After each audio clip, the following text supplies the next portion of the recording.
السلام عليكم ورحمة الله وبركاته. أنا علي الغزالي وأهلا وسهلا بكم في اللسان. In previous videos we spoke about the verbs in the Arabic language. We spoke about the present verb or al-mudari' in lesson number 5, and we also spoke about the command verb فعل الأمر in lesson number 10. And in this lesson we inshaAllah talk about the third and last category of verbs, and that is al-fi'l al-madi, or the past verb. As you can see on the screen here, I wrote a couple of notes, things that we need to know about the past verb or al-madi. Number one, that the past verb is usually one letter less than the present verb, because we said previously that the present verb must begin with an additional first letter, one of 4 letters to be more specific, and these are the alif or the noon and the ya or the ta. Okay, of course this is madi, this is a past verb, so it won't have these letters at the beginning, so it's usually one letter less. Keep that in mind. The second thing that you need to keep in mind is that the madi usually ends with a fatha. Not always, but usually ends with a fatha, unlike the mudari', unlike the present verb, which usually ends with a dhamma. Alright, so to give a few examples, I wrote some verbs, and all these verbs we already came across in this book. So we learned the verb يفعل, which means he does something. The past tense of it would be فعل. فعل means he did. Okay. Now notice that the ya at the beginning here is gone, and that the madi, the past tense verb, ended with a fatha. فعل. يقرأ, he reads. قرأ, he read. يكتب, he writes. كتب, he wrote. يذهب, he goes. ذهب, he went. يصلي, صلى. ينام, نام. يأكل, أكل. يشرب, شرب. You can see the pattern here. Okay.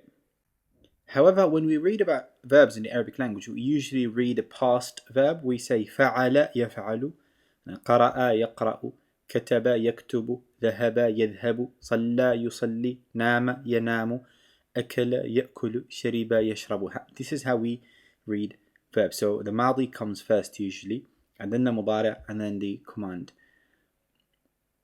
Now if we scroll down here, in the next page we have another note that says a pronoun referring to the doer is usually attached to the end of the past verb. Remember in the present verb we said the beginning of the present verb changes, switches, the first letter switches. The past is kind of the opposite. In a past tense verb, we usually change the end of the verb, not the beginning of it, by adding a pronoun that refers to the doer, the one who's doing the verb. So to give some examples here, I wrote the doer on the right. So the doer is either أنا, I'm doing something. نحن, we are doing it. أنت, you are doing it. أنتِ, you, but for female. هو, he, and هي is she. Now the default verb is فعل, right? He did. فعل, did. Okay. If I want to say I did something, then I attached a to, a ta with a dhamma, to the end of the verb, and the letter before it would have a sukoon instead of a fatha, so it turned into فعلت. فعلت means I did.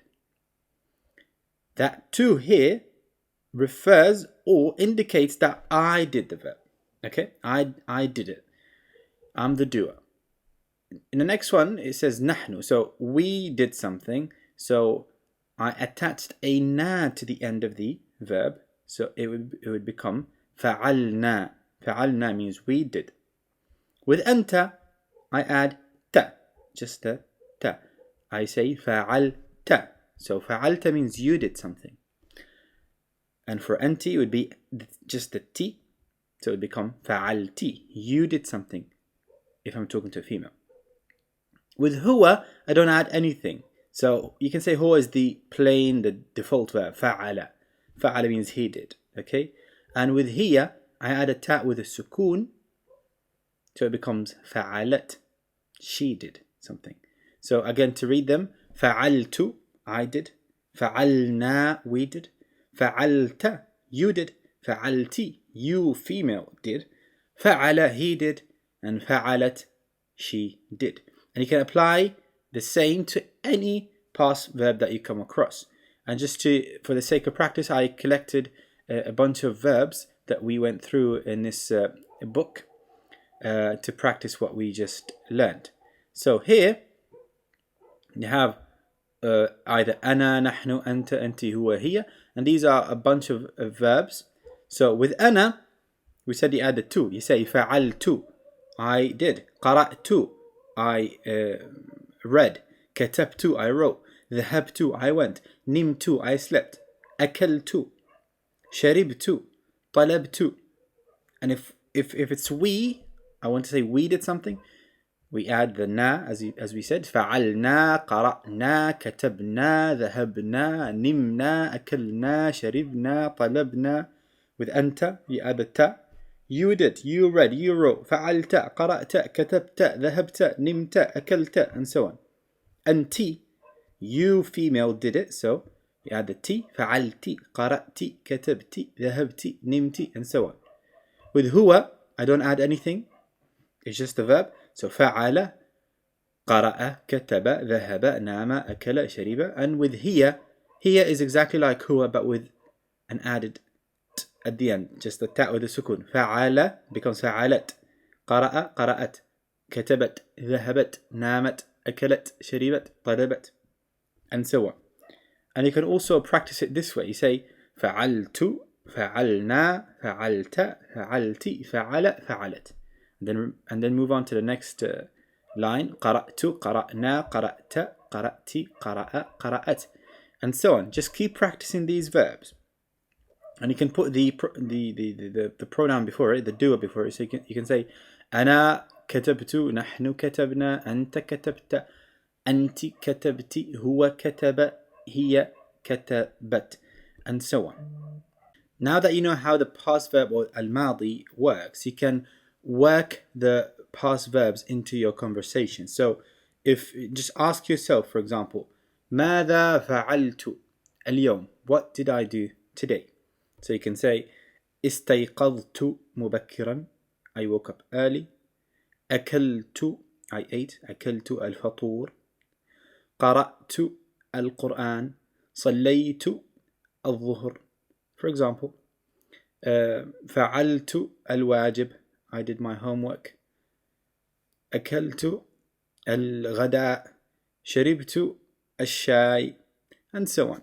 That's about it for this video today. I hope you've benefited. If you have any questions, leave them in the comment section below, and don't forget to like, share, subscribe, and inshallah I'll be seeing you very soon. Assalamu alaikum.